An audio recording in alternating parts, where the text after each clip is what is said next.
This week it was a head turner of sorts with tons of people taking notice of the big boy behind me, and that came as a shock because, well, it wasn't your typical convertible that really got people's attention. Hey, welcome to the Station Road Warrior. I'm your host, Grant Roberson. Now, there is a big following in the truck market, tons of people drawing lines in the sand of where they prefer to be, and, well, most notable this week is a lot of people say they would sign up for this option. Now, this vehicle really represents the luxury side of the truck industry, a segment that has truly grown over the last several years and even decade. Back in the old days, it used to be about the utilitarian side of these vehicles. Can it get the job done? Certainly there was some guerrilla warfare and, well, prowess on which badging you had at the front and the back. But over the last several years, well, it also is starting to come with a lot more fit and trim. Now, this specifically is the 2021 GMC Sierra 2500 HD AT4 edition, a mouthful that pretty much delivers the premium, delivers the luxury, and of course that robustness, and well, it can get the job done. Regardless of fit and trim, really for me, it's all about getting back to the square root of things, getting to the basics of the foundations of trucking. Then you can get to all the creature comforts and, well, does it make the ride so much better because, well, the seats are so much more plush. I like to make sure the vehicle can get things done. And where it begins is, well, in the overall size of this vehicle. This truly having a massive footprint on the open road. Now, as you see it, just shy of 21 feet overall. Wheelbase fairly decent, about 158 inches. Other big numbers is the width and height, just shy of 82 inches wide and 79 inches tall. But lastly is ground clearance, easily clearing over 10 inches.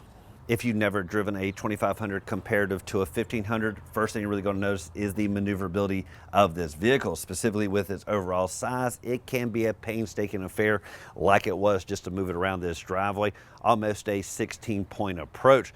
Also, when you go to do the old U-turn, it could almost feel like it takes up a football field just to get it headed in the other direction. But in places, this vehicle kind of scales things down. Not, of course, moving it around, but climbing inside. And where you'll see it is down the side in just the various ways they give you ease of access. First, starting here at the back end with this nice built-in niche to the rear bumper. Now, you would think this would be something more standard across the industry, just not the case. Some manufacturers just going with the old standard tailgate and a bumper here at the side, making it kind of a running affair to climb in. Now, as you sweep down, one thing you also notice is this beefy rubber cladding to be expected on a 2500. Definitely helps minimize any scrapes and dings transferred over to the paint body. Also here, not going to find this in a traditional sense across the industry as well. These niches just not standard. In some cases, you will find one that is articulating on other models. This one built in, just less aggravation when you don't have to interact with it, because if you did, oftentimes tons of mud and muck under here, and that's going to get my nails all dirty. But down the side, nice beefy step rail, and like I said, with this ground clearance, this actually is even useful for me, even with my tall frame. Just allows you to kind of step in and climb inside.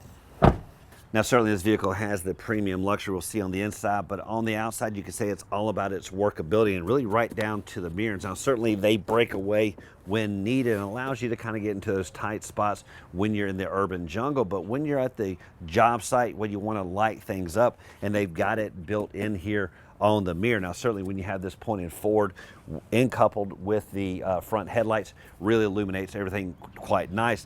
But obviously, if you slide it over here to the side, can give you some nice perimeter lighting. Even more so is the lighting that is pointing back over here. Now, that's going to be able to illuminate this, illuminate the front, but again, as you maneuver it around, almost like acts like a spotlight and places the lighting where you need it.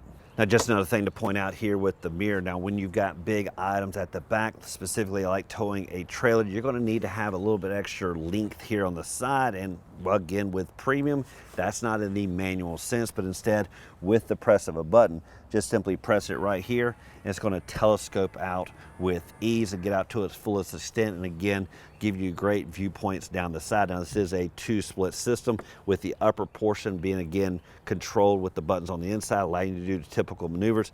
Down below, give you a nice view of what's going on down below you. Now, if you need to do that kind of manual operation I showed you earlier, in the sense of a power, just simply press right there, that's going to tuck it in. Now it's going to be helpful again when you're going into the urban jungle, but think about if you're going off the beaten path, tucking it in could minimize the scrapes and dings even to this rubber fascia. Now with just the press of that button on the dash, as well as another one that lights up this rear cargo, you really got perimeter lighting all the way around this vehicle, even right down to this tailgate that illuminates here at the back end. This vehicle really lighting things up. And again, it's all about getting the job done. The biggest thing over at GMC has to be what's going on with the tailgate operation. We've seen this in past videos with the standard 1500, but you're seeing it here as well, moving on up to the 2500. Really with this articulating multifaceted rear tailgate. And it all starts with the double operation with electronic releases. First off, the upper button, that's going to fold this upper portion, eases right down. Now what that allows it to do is really extend longer items out here, almost acts like a shelf. Then of course you can put it back into place, press the other button, that's going to ease this on down. Now if you know the throwback Thursday trucks of the good old days, this was more of a banging affair, and certainly if you were in the way, it could definitely leave a mark. But the other big story is what's happening here, giving you great access to the rear cargo bed. With this rear tailgate down, looks like a standard truck operation, but don't forget you do have this side steps. Again, makes for quick access here to the back. Just simply place your foot up there, climb in with ease. But the big story is this multifaceted rear tailgate, allowing quicker access and safer, in my opinion. First off, pressing that button hidden underneath here, that's going to lower this midsection. That's going to first allow you to get closer to your items. That versus being out here and straining to grab this, get closer, you're able to grab this generator and slide it out with ease. But one more function, press here again, that's going to lower this step. That's going to allow you to climb in, and again, much more ease of operation. Lastly, for safety, is this handle that locks into place, and again, gives you some stability as you climb back into this rear cargo. If you need to release it, do have the handle right here, tucks right back down and locks in place. Oftentimes when you get to the job site, you really don't need a full-size generator back here for power. Instead, you just need something real quick to get the job done. What I like here on the 2500 is the built-in household outlet here at the back side of the cargo area, all hidden underneath this nice weatherproof cap. Just simply pull it right up, plug in, and you're ready to get the job done. One thing about this dark sprayed in bed liners, it really can make things so much more difficult to see at night, but what helps light things up literally is of course the cargo lights at the top of the rear roof line, as well as these built in here, angled back to really illuminate everything with ease. Now when it comes to trailering, you do have traditional hookups there at the back end, but obviously you can have a fifth wheel option here in this particular setup, and you're going to need connectivity, and that's going to be found right here at this side of the rear cargo.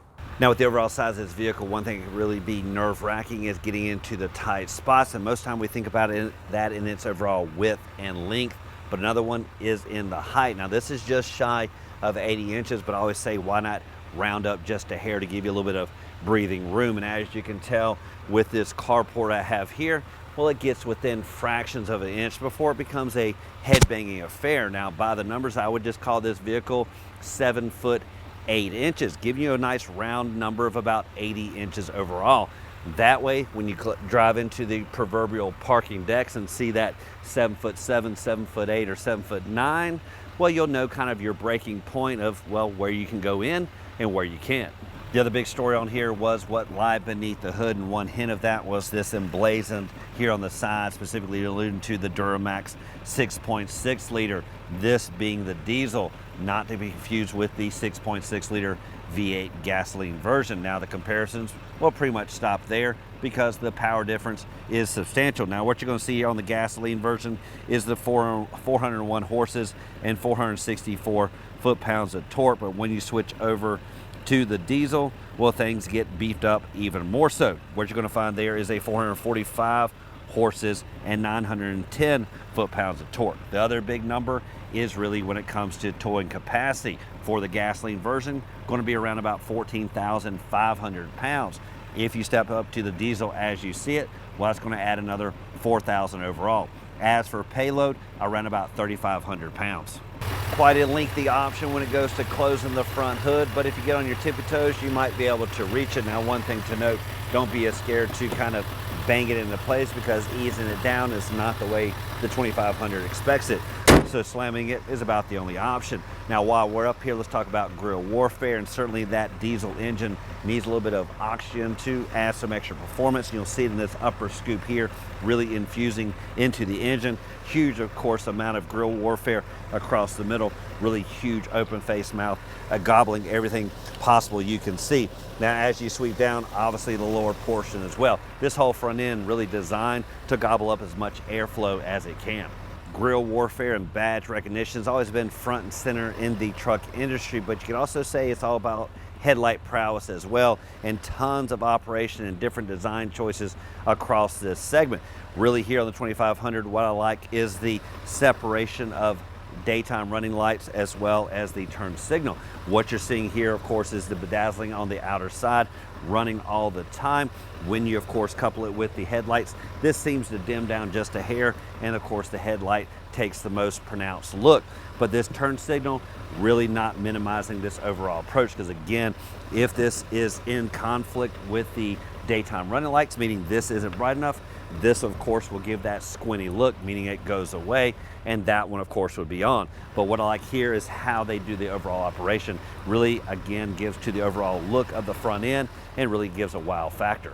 The AT4 comes standard in the crew cab model, which means you're getting the most acreage for your buck, specifically when it comes to legroom numbers. Now, what you're going to find up front around about 44 inches, barely a drop there in the back to about 43 inches, pretty much not a bad seat in the house. And when it comes to that premium luxury that I referred to at the beginning of the show, well, this is where it begins. Now, while some of the competition is going with a full LCD screen for the center cluster right through the dash, here on the AT4, really with a kind of combination of sorts, the entertainment up top and of course traditional controls down below. Now, this is the Mylink system, real nice and easy to use, and one of my preferred options when it comes to all the various interfaces out on the market. Now, you do have the home screen button, gives you a quick look at the apps. Press it again, it will give you this nice split version, really easy to use. I of course love symmetricness, and they're going to have that in the form of the volume and tune select, as well as some other functions right through the middle. One big complaint I've always had is the fact that these trucks are so big and only come with, well, in this case, dual zones up front. No tri-zone system to speak of, but there is nice venting back there, so you can cool or heat things up fairly quickly. Now, again, symmetricness in the form of the dual temperature controls on the outer side, small fan speed knob there in the middle, and all the various mode selects. One thing I like on the GMC is the fact that when you interact with this, it does relate to the screen up above, so that again, that allows the driver not to have to look too far down and not get distracted. Never had the luxury of testing this out, but it is the helpful option when it comes to trailering, backing up, sweeping down the various four-wheel drive controls, as well as all the lighting options I mentioned earlier that go around this vehicle. Between the front seats, you will find tons of connectivity in the form of USB-C, USB, traditional car outlet, and another nice household outlet over here on the right. Also right here between the front occupants, a little storage area, and also nice wireless charging if your phone is so equipped. Tons of cup holders everywhere you look. Right here between the front occupants, nice grippy material to hold them with ease. Also have two at the back of the center console, more useful for backseat drivers. Huge center console that really has nice extra padding. One thing I found is this niche here, unfortunately it doesn't hold the phone as well because of the case. It just doesn't fit squarely. I'm going to keep that naturally up there on the wireless charging. Once you open this up, you're going to find a huge cavernous area, and with this being typically a work truck, you do have these hangers here on the side to put hanging files for your invoices or whatever. Also some connectivity here as well, USB-C, USB, and auxiliary jack, and it is nice and lit, which basically is going to help at night. Backseat drivers typically don't have as much comfort as the pilot and co-pilot, but here on the crew cab, it is standard operating procedure. Tons of legroom, as well as the ability to transform this from people to cargo. Nice, almost simple rear bench, a little bit split, which allows you to lift one side or the other to simply tug up, and it's going to lock into place with ease, pretty much exposing a nice, huge, flat floor. And you do have kind of this built-in cargo area that allows things to be stuck in place and not roll around. One nifty feature I've seen across the General Motors lineup is this little niche right here. Allows you to open right up and kind of store some items. Not sure you could get away for the weekend with just this area, but it does allow you to at least put some things there if you need to.